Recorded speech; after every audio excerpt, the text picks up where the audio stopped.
갈릴리 바다는 게네사렛 호수, 또 게네사렛 바다, 갈릴리 호수, 갈릴리 바다 다 같은 말이에요. 그 디베랴 바다라는 뜻은 그 갈릴리 지역의 디베랴가 가장 큰 도시라서 그 도시 이름을 빌려서 디베랴 바다, 이렇게 같은 이름이에요. 근데 그 지역에서 어떤 일들이 있었냐면, 예수님이 처음 사역을 시작하실 때 오병이어의 기적도 있었고, 무리를 걸어오시기도 하고, 또 풍랑을 잔잔케도 하시고, 또 많은 일들이 있었거든요. 그 중에 특별히 하셨던 일 중에 베드로가 아침에 그물을 싣고 있는데 오셔서 우리 주님이 배를 좀 띄우라 그래요. 새벽부터 사람들이 예수님 가시는 곳곳에 쫓아다니면서 말씀을 듣는 거예요. 그래서 예수님이 말씀을 증거하시는데, 거기서 배를 조금 띄워놓고 그러고서는 말씀을 듣는데, 거기서 예수님이 말씀을 한마디 한마디 증거하는 걸 베드로가 듣고 있었어요. 그러고 나서는 베드로 보고 좀 깊은 데로 가재요. 그러면서 그물을 내리라는 거예요. 아니, 그물 지금 다 씻어놨는데 집에 들어가서 좀 쉬고 싶은데, 밤새도록 고기를 잡아봤는데 못 잡아서 너무 피곤한데 그물을 내리라고 그래서 그 말씀을 의지해서 그물을 내렸더니, 아니 글쎄 그물이 찢어질 정도로 많이 잡힌 거예요. 그래서 친구 그 요한이하고 야고보가 저쪽에 있으니까 빨리 배를 가져오라 그래서 2배에 가득 차게 그물에 고기를 잡았거든요. 그러고 나서 베드로가 주님 앞에 무릎을 꿇고, 주여 나는 죄인이로소이다, 나를 떠나소서, 그러면서 자기가 죄인인 것을 고백했던, 바로 회심한 그곳이 바로 그 디베랴 바다예요. 그랬던 그 베드로에게 우리 주님께서 다시 나타나신 거거든요. 오늘 성경에도 보니까 밤새도록 고기를 잡으려고 했는데, 베드로, 요한, 야고보, 이 사람들이 다 고기 잡는 어부들이에요. 프로예요, 프로. 여러분, 어부가 밤이 새도록 고기를 잡았는데 피레미 한 마리 못 잡았다. 이상한 거예요? 이상하지 않은 거예요? 이상한 거예요. 어부도 아닌 저 같은 사람도 밤새도록 하면 피레미는 하나 잡을 수 있어요. 피레미는 하나. 최소한 밤중에 고기가 지나가다가 낚시에 얼떡운이 걸려가지고 올라올 수도 있어요. 그러니까 눈먼 고기가 잡힐 수도 있어요. 그런데 밤이 새도록 낚시를 한 게 아니라 그물을 던졌는데 한 마리도 못 잡았다? 있을 수가 없는 거예요. 여러분, 이렇게 있을 수 없는 그런 일이 생기고 나에게는 도저히 상상할 수 없는 불행이 찾아왔거든. 낙심하지 마십시오. 이것은 하나님이 일하고 계신 거예요. 일하고. 어떤 사람은 될 듯 될 듯 하면서 안 돼. 남들 같으면 다 됐는데 나만 안 돼. 그리고 이상한 것은 다 틀림없이 될 것이라고 생각했는데 이상하게 안 돼. 그때는요, 이거 하나님이 일하시는 거예요. 절망할 필요 없어요. 이때가 바로 하나님이 나에게 놀라운 기회를 주시는 거거든. 그래서 문제가 심각해지고 남들이 생각할 때 재수 없는 사람이다, 오죽하면 저럴까, 이런 생각할 때 여러분, 그때가 바로 하나님이 역사하시는 시간. 여기 성경을 보십시오. 베드로, 요한, 야고보, 이 어부 출신들이, 거기다 다른 제자들 4명, 이러고서 가가지고 고기를 잡는데 밤이 새도록, 날이 새도록 하나도 못 잡았다. 이거 이상하잖아요. 그런데 이 똑같은 사람들이 보십시오. 같은 그물을 같은 바다에서 같은 사람들이 같은 배를 타고 가서 던졌는데, 이번에는 그물이 막 터져나갈 만큼 잡혔어. 다른 곳에 가서 잡은 것도 아니고 다른 그물을 쓴 것도 아니에요. 아니, 사람들이 바뀐 것도 아니에요. 그 바다 같은 곳이에요. 거기서 배 오른편에 그물을 던져라, 예 하고 던졌더니 고기가 막 넘쳐나게 잡힌 거예요. 여러분, 그러면 이 전과 이후의 차이가 뭘까요? 밤이 새도록 고기를 한 마리도 못 잡았을 때 그들의 모습과 고기가 막 차고 넘치도록 153마리가 잡힌 그 이후의 모습, 그 사이에는 뭐가 있었을까요? 딱 하나예요. 예수님이 계셨어요. 예수님이 개입하기 이전과 예수님이 개입한 이후로 갈라지는 거예요. 그러니까 예수님이 개입하기 이전에는 이 사람들이 비록 어부고 프로페셔널한 사람이고 바다의 경험이 많은 사람이지만 안 되더라 이 말이에요. 뭔가 이상하게 막혀요. 빈배예요. 거둔 게 하나도 없어요. 빈손이 됐어요. 그런데 예수님이 딱 개입하고 나서 예수님이 개입한 일에 순종했더니 그 똑같은 바다에서 똑같은 건물로 똑같은 사람들이 일했는데도 막 차고 넘쳐.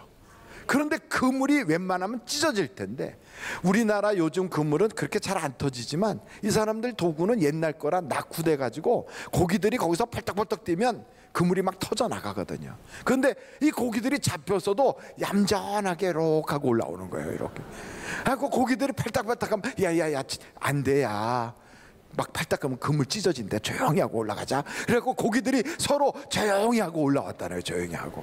이 놀라운 사실 아닙니까?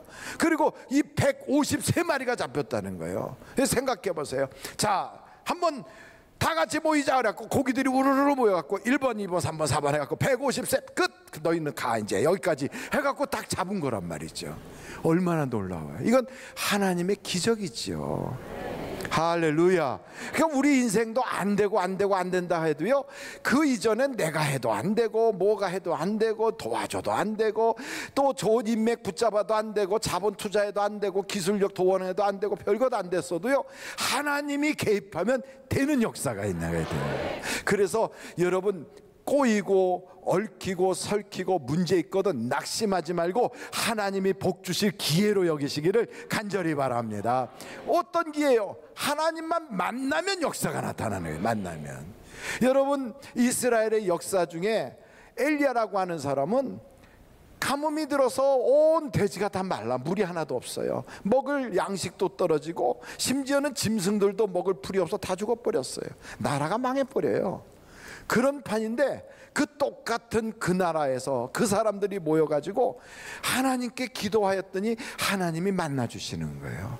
만나주셨더니 그 다음에는 불이 쏟아지더니만 단비가 내려서 그 땅 전체가 다 풍년이 드는 역사가 일어나는 거예요. 여러분의 인생도 안 풀리면 하나님을 만나시기를 간절히 바랍니다. 만남이 뭐예요? 이 만남이 다른 게 아니에요. 예배가 만남이에요. 예배가. 성경에 보니까 사무엘상 7장에 이런 말씀이 있어요. 여러분 사무엘상 7장으로 한번 같이 가보실까요? 사무엘상 7장이에요.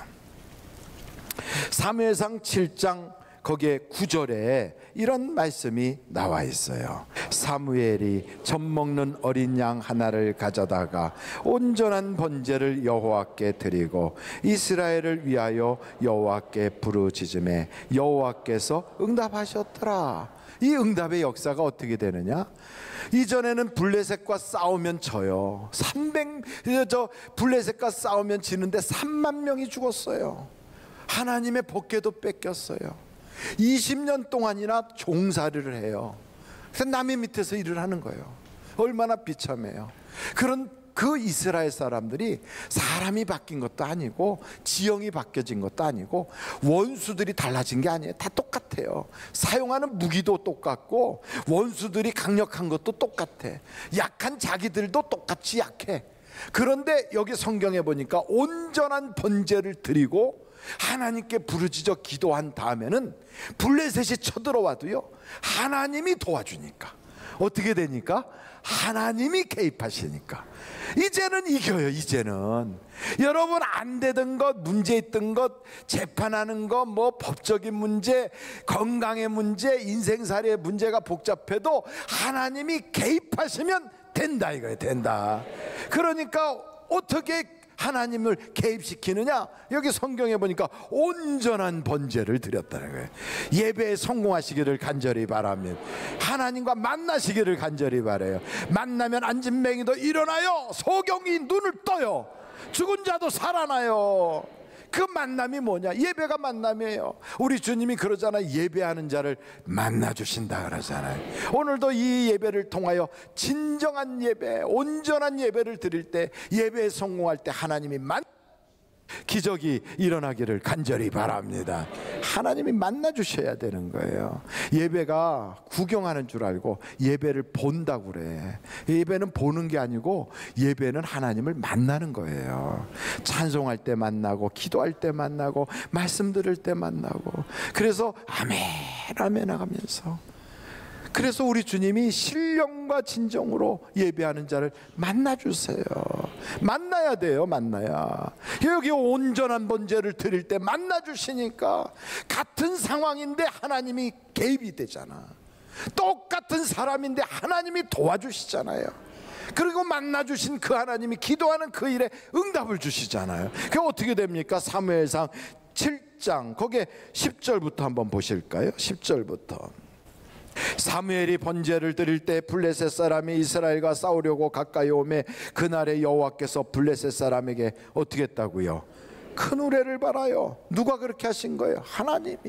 그전에는 하나님이 일을 안 하셨어요. 이제는 하나님이 개입하시는 거예요.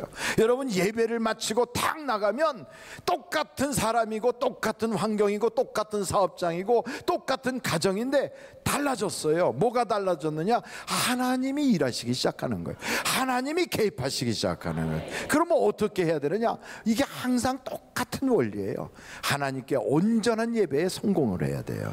그러면 하나님께서 말씀을 주세요. 그러면 이 예배를 통하여 여러분이 말씀을 받거든요.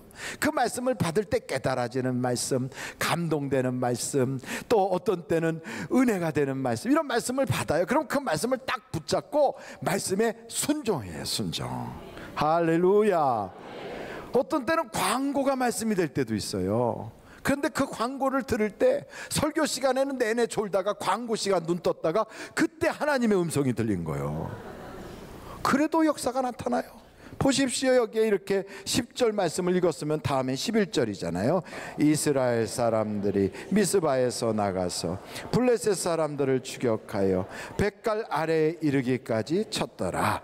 사무엘이 돌을 취하여 미스바와 센 사이에 세워 이르되 여호와께서 여기까지 우리를 도우셨다 하고 그 이름을 에베네셀이라 하니라. 아멘. 그러니까 하나님이 개입하시면 안 될 것이 없어요.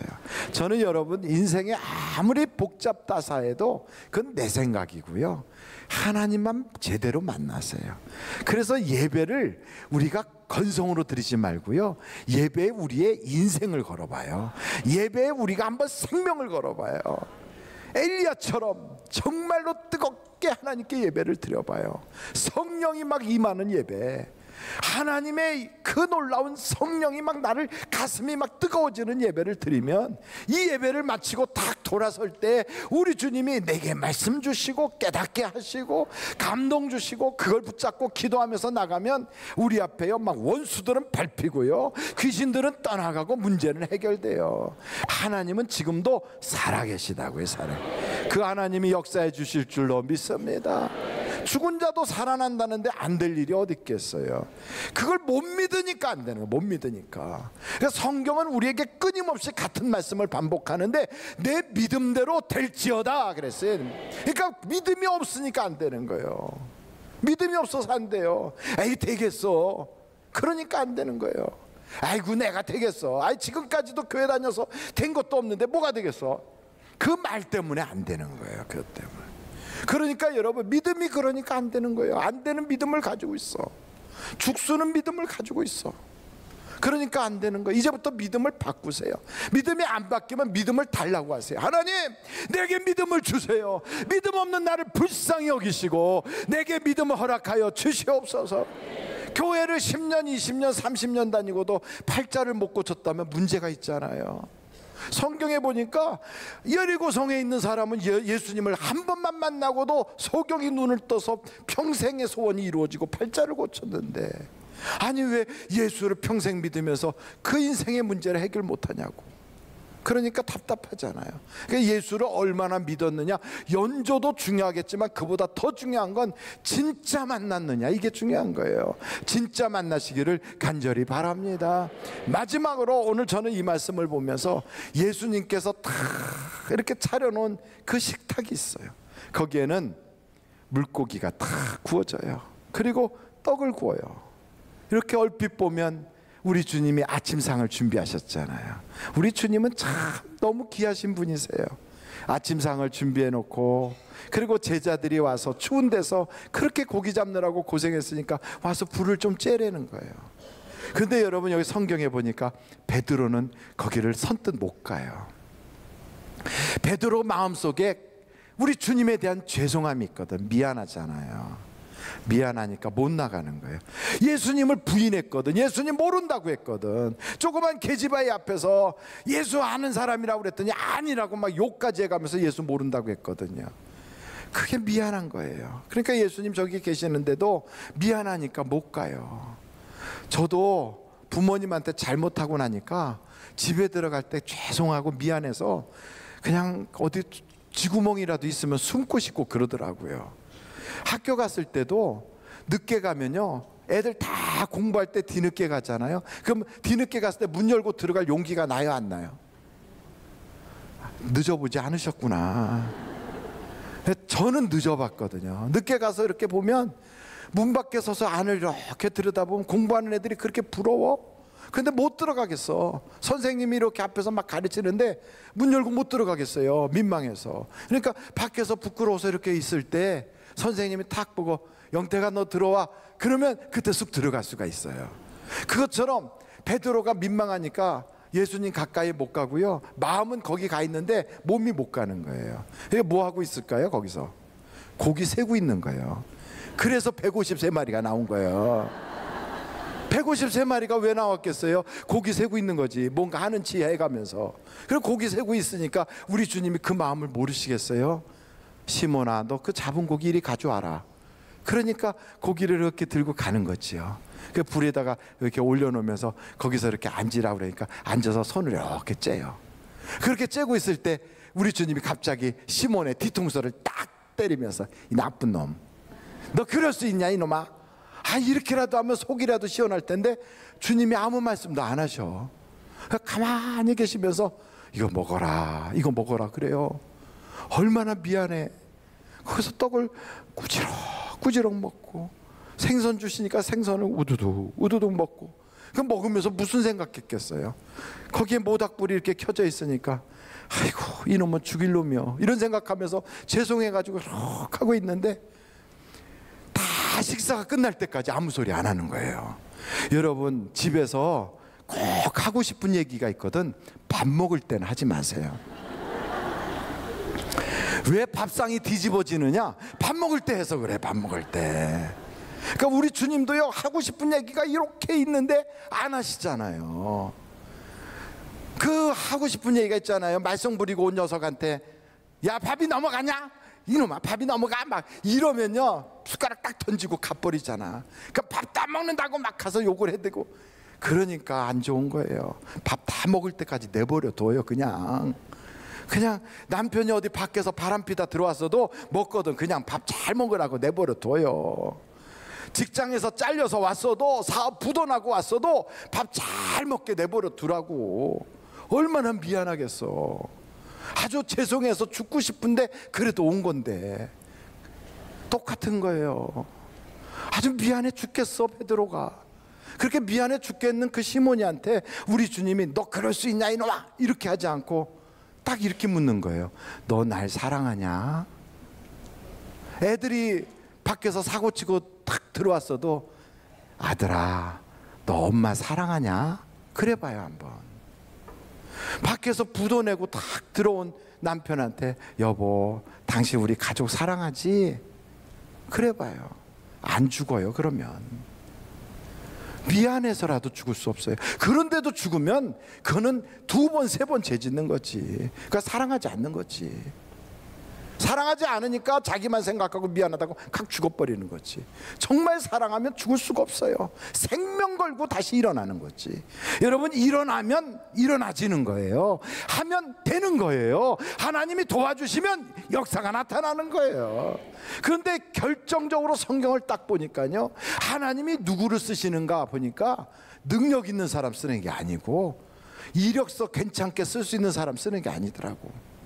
최종 학력 그래갖고 뭘 쓰고선 최종 학교 졸업 증명서와 성적 증명서를 제출하라, 이런 것 가지고 우리 주님이 쓰시질 않아요. 우리 주님은 딱 한 가지만 보세요. 너 나 사랑하냐? 그거 하나로 주님이 쓰시는 거예요. 여러분, 저는 성경을 보다가 오베데돔이라고 하는 사람을 보게 됐어요. 구약 성경에. 누구라고요? 성이 오시잖아요. 그래서 저하고 같은 종씨라 더 관심을 가지고 보게 돼요. 이 오베데돔이라고 하는 이 오장로님이 글쎄 어느 날 구경거리가 있어서 밖에 탁 나가서 보니까 한 3만 명의 고족대들이 막 나팔을 불고 막 행진을 하는데 이야 굉장한 거예요. 막 그러면서 막 큰 마차, 새 마차에다가 하나님의 법궤를 딱 앉혀놓고 막 하는데, 낙원인 타고 타작마당이라는 데 가서 그게 막 소가 뭘 보고 놀랐는지 뻘떡뻘떡 뛰니까 우사가 그걸 탁 만지는데 갑자기 우사 몸이 퍽 쪼개지면서 피를 흘리면서 쓰러져 죽었어요. 아이고, 막 선혈이 난지. 아이고, 그걸 보니까 막 나팔 부던 사람, 행진하던 사람들이 어이쿠 그러고 다 도망가 버렸어. 다 도망갔어요. 심지어는 다윗도 도망갔어요. 그런데 이 오베데돔이라고 하는 이 오장로님은 도망갈 수가 없어. 왜요? 남들 다 가는데 자기도 가면 되지. 갈 수가 없는 거예요. 보니까 하나님의 법궤가 길거리에 너부러져서 버려진 거예요. 길거리에 한쪽에는 사람이 죽어서 쓰러져 있고, 한쪽에는 소도 몽하게 서 있고, 소달구지 그 위에는 하나님의 법궤가 그냥 버려져 있어. 이렇게 아무도 건사하는 사람이 없어. 그걸 딱 보는 순간 저건 아니요, 저건 아니요, 하나님의 법궤가 저렇게 사람들에게 버려져서는 안 되는 거요. 이렇게 외면되면 안 되는 거지. 그러면서 막 애가 타는 거예요. 애가 타는 거예요. 그거 만지다가 죽은 우사가 옆에 누워서 그냥 피를 흘리면서 쓰러져 있는데, 사람들 다 도망갔는데 이 오베데돔은 갈 수가 없어. 하나님의 법궤 저렇게 버려지면 안 되는 거예요. 그래가지고 가서 그 법궤를 글쎄 만졌어요. 근데 멀쩡해. 그래가지고 그걸 법궤를 짊어졌어. 그리고 아무도 거들떠도 보지 않는 그 하나님의 법궤를 자기 집으로 가져갔어요. 왜요? 한미천 잡으려고? 아니에요. 아무도 돌아보지 않는 하나님의 법궤를 제대로 모시려고 집으로 가져갔어요. 근데 성경에 보니까 그때 하나님이 오베데돔을 보면서 너무 기뻐서 오베데돔을 복을 주셨다는 게, 복을. 오베데돔이 왜 그랬을까? 이유는 하나예요. 하나님을 사랑하니까. 하나님 너무너무 사랑하니까. 근데 이 오베데돔이 레위 지파냐, 유다 지파냐, 이스라엘 사람이냐? 아니에요. 성경에 보니까 이 오베데돔은 골리앗의 고향 사람이에요. 블레셋 사람이에요. 가드 사람이에요. 이 오베데돔이라고 하는 사람은 블레셋 사람, 가드 사람이요. 그런데도 하나님이 인종차별하지 않고 이방인이라고 내치지 아니하고 골리앗 고향 사람이라고 내리쳐서 죽이는 게 아니라 하나님만 사랑하면 하나님이 기뻐하시는 거예요. 무당의 자식도 괜찮아요. 기생의 아들도 괜찮아요. 전에 보살질했어도 괜찮아요. 스님도 교회 나오면서 하나님 사랑하면 하나님이 그 사람도 위대한 하나님의 사람으로 바꿔줄 수 있어요. 여러분, 하나님 사랑하는 사람 하나님이 쓰시는 거예요. 어떻게 쓰시는가? 한번 여러분 성경 역대상 26장을 찾아보시고 오늘 말씀을 마치도록 하겠어요. 역대상 26장에 4절. 오베데돔의 아들들은 맏아들 스마야와 둘째 여호사밧과 셋째 요아와 넷째 사갈과 다섯째 느다날과, 그 오베데돔의 집안에 대한 이야기가 쭉 나오면서 5절에 보면 오베데돔에게 하나님이 복을 주셨다 그랬어요. 그래갖고 하나님이 일을 맡기는데 뭘 맡기는가? 성경책 한번 거기에 보세요. 15절을 보세요. 오베데돔은 남쪽을 뽑았고 그의 아들들은 곳간에 뽑혔으며. 이게 무슨 말이냐면 성전 남쪽을 지키는 역할을 하는 거예요. 다른 말로 말하면 성전 지키는 문지기, 그건 누가 하느냐? 제사장들이 하는 거예요. 그런데 그 아들은 곳간을 맡았어요. 성전 곳간을. 그 누가 하는 거냐? 그 한번 여러분 24절을 한번 보시겠어요? 역대상 26장 24절 다 같이 한번 읽어보겠습니다. 시작. 모세의 아들 게르솜의 자손 스부엘은 곳간을 맡았고. 그러니까 오베데돔의 아들이나 모세의 아들들이나 똑같아. 하나님 눈에는 같이 똑같이 인정해줘요. 우리 하나님은 사람 차별하지 않아요. 하나님은 오늘도 똑같아요. 하나님을 사랑하는 자를 뽑아서 하나님이 일해 주시고 써주시고 도와주시고 역사하신다 이 말이에요. 그러므로 여러분, 오늘 이 말씀을 들으면서 우리 하나님은 돌아가신 분이 아니라 살아계신 분이다. 그 하나님은 오늘도 날 위하여 아침상을 준비하시고 사막에서 만찬을 준비하시는 분이시다. 그 하나님은 날 사랑하신다. 그래서 그분은 내게 묻기를 다른 거 요구하지 않아요. 헌금 많이 하면 좋지요, 목사는. 그런데 하나님은 더 좋아하는 게 있어요. 사랑하는 걸 더 좋아해요. 교회에서 열심히 전도하고 봉사하면 좋지요. 하나님도 좋아하실 거예요. 그런데 하나님이 더 좋아하는 게 있어요. 사랑하면서 해야 돼요. 사랑하면서. 하나님을 사랑하는 자는 하나님께서 사랑을 입혀주시고 하나님이 그의 곳간에 차고 넘치게 주신대. 저는 우리 하늘비전교회 모든 성도들이 하나님을 사랑하다가 이 복을 받으시고 인생의 모든 문제가 이전과 이후가 완전히 달라지도록 하나님이 개입하시는 그 축복을 누리시는 여러분이 되시기를 주님의 이름으로 축원합니다.